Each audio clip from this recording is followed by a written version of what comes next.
2024 के चुनावों की बिसात बिछ चुकी है। आपने अभी देखा होगा कि आज मीटिंग भी हुई, सर्वदलीय बैठक हुई बीजेपी को छोड़ करके। बीजेपी के अगेंस्ट चुनाव लड़ने वाले जितने भी दल थे वो सारे पटना में इकट्ठे हुए। अच्छा, पटना में इकट्ठे होने वाले सारे जो लोग थे उनमें अधिकतर दागी हैं। ये वो लोग हैं या तो वर्तमान में चोरी करके कहीं ना कहीं फंसे हुए हैं इन राजनीतिक दलों के सदस्य, या फिर इतिहास में इन्होंने सजा भुगती है।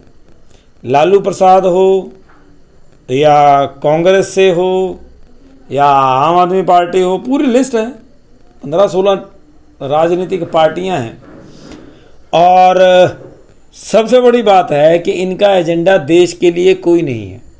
इनका एजेंडा एक ही है, मोदी हटाओ।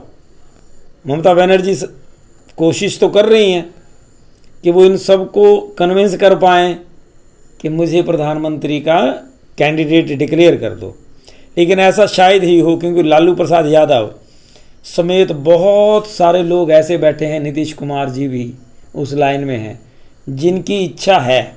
मुलायम जी चले गए लेकिन उनकी इच्छा भी थी।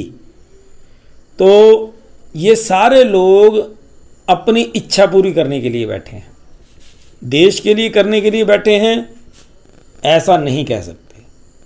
क्योंकि जो राजनीति में इस समय वर्तमान में है, जो परिदृश्य हैं, उसके अनुसार खैर होती तो सबकी इच्छा ही है, लेकिन इन पार्टियों के बारे में मैं बता रहा हूं।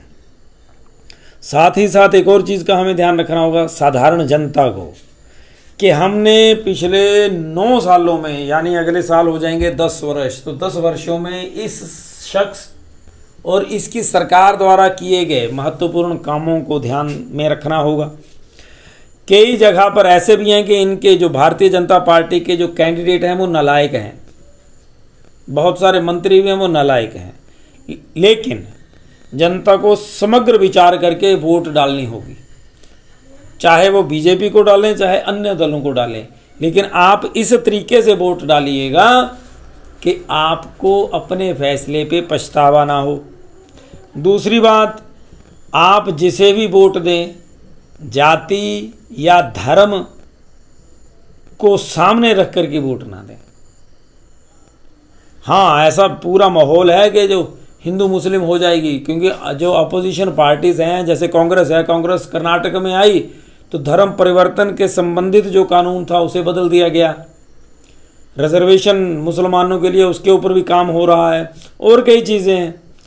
तो अलग अलग जगहों पे अलग अलग राजनीतिक पार्टियां इस मुद्दे के ऊपर पूरी तरह से अपना हक जमा करके बैठेंगी कि जो मुस्लिम वोटें होंगी वो हमें पड़ें, बीजेपी को ना जाएं।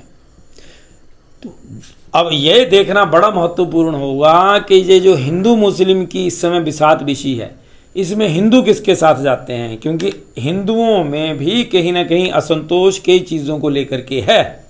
हाँ, खुशी भी है क्योंकि राम मंदिर बन रहा है, 370 हटी है, और बहुत सारे ऐसे काम हुए हैं जो अभी तक सिर्फ कल्पना में हुआ करते थे, अभी हुए हैं। लेकिन जैसे अभी अग्निवीर का है, लोगों के रोजगार छिन गया, रेलवेज में भी रोजगार की कमी है, रोजगार नहीं दे रहे रेलवे में, और अलग अलग फील्ड्स में सरकारी नौकरियों की जहां कमी हो गई है, वहीं दूसरी तरफ देखें तो प्राइवेट सेक्टर में खूब प्रोत्साहित कर रही है गवर्नमेंट, और प्राइवेट सेक्टर में लोन कितने आसान कर दिए आपको अपना काम शुरू करने के लिए। बहुत सारी दिक्कतें जो हुआ करती थी अब नहीं है।